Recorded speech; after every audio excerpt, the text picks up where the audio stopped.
नमस्कार, मी Sharad Pawar, certified mutual fund distributor, author आणि लाईफ कोच. मी सर्वप्रथम ऋषभ डुंगरवालजींना भेटलो आणि त्यांच्याकडनं मी डिझाईन करून घेतलं. मला सर्वात जास्त त्यांचा डिझाईन आवडला.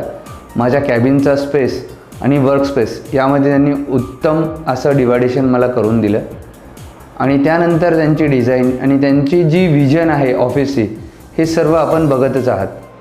एकदम उत्कृष्ट प्रकारे त्यांनी हे सर्व काम माझ्या ठरलेल्या वेळेमध्ये मला पूर्ण करून दिलं आणि त्यासाठी एकदम वाजवी किंमत त्यांनी घेतलेली आहे आणि मी त्यांच्या कामावर खूप खुश आहे.